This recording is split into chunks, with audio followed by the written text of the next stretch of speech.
According to Dennis Ford in his book, The Search for Meaning, the scientific worldview is completely objective, only focusing on the things that are permanent in this world.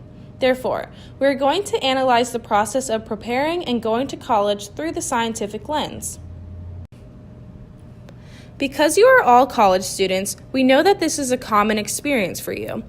Hence, we want to look at this experience through the scientific worldview, viewing high school as the matter and college as the form that high school exists for.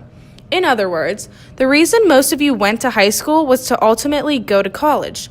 The idea of college maybe wasn't a choice for you, but it was instilled in you for as long as you can remember, possibly serving as a fact in your life, not a choice.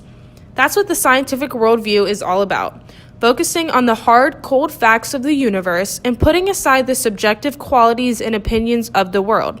Therefore, we are going to map Judy's journey to college through the scientific worldview. This is Judy. She's a very high-achieving student who wants to go to college for biology.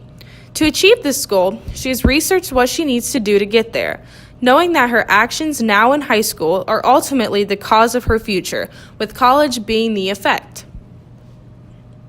Throughout high school, students who aspire to enter higher education strive to maintain a certain GPA while juggling extracurriculars such as sports, clubs, and volunteering. These statistics are unique to each institution.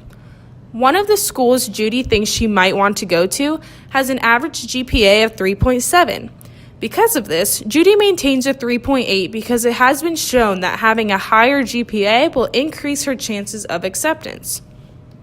In addition, Judy participates in basketball and the spelling bee. Throughout Judy's whole life, she's been told that this is how to get into college. She conforms to this process like many have before her. Next, Judy starts taking the ACT. Her target colleges have an average ACT score of 28. She takes it as many times as she needs to until she gets the 28. Similarly to a GPA, it has been shown that if she gets this score, then she has a better chance of acceptance, so she conforms to this proven path to college. Now Judy is beginning to research different colleges. She has taken the time to research every college within the biology field, looking for the one that will allow her to have the best college experience. She is measuring the costs and benefits of each one, implementing the primary qualities of the scientific worldview. Remember, primary qualities are characteristics that can be measured numerically. With each college she researches, she is controlling her circumstances because she is deciding which university has the best program, and then she conforms to the statistics she desires. At this point, Judy begins to go on college visits. She goes to her top 4 colleges to compare all of the primary qualities. With each visit, she becomes closer to achieving her goals. As she narrows down her choices, she begins to fill out her college applications. She puts all of her best features into the applications, as it has been proven that this is a great way to get into college. By doing this, she is controlling how she is viewed by the colleges. She decides on which colleges are her favorite and then submits the applications. After Judy put in all the time and effort to applying to college, she finally gets accepted. She knew that she needed a minimum of a 3.8 GPA and 28 ACT score. So by obtaining them, she demonstrates the scientific worldview by changing or controlling the outcome of her future. She conformed to what the university and science worldview knew would get her accepted, and as a result, she got accepted.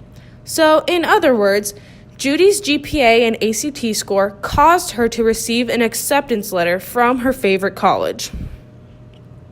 At last, Judy is going to college. She used the scientific worldview to achieve her goals of getting into college. She did what was proven to work and succeeded. Now we must differentiate between the scientific and mythic worldview as we are coming to the end of our chapter rewrite. In the mythic worldview, everyone's process would be the exact same with the same outcome. The story would also end here. However, since this is the scientific worldview, it is important to acknowledge that not everyone follows the same path. Judy was able to create her own meaningful path through the scientific worldview because Ford says, Because the universe is meaningless, we are absolutely free to become who we are and who we wish to be through the choices we make. In other words, the process leading up to getting accepted into college was purely systematic and scientific, but now she's able to create her own experience and purpose. Her story does not end here. Her life will continue. She used a scientific worldview to control her life because her goal was to succeed.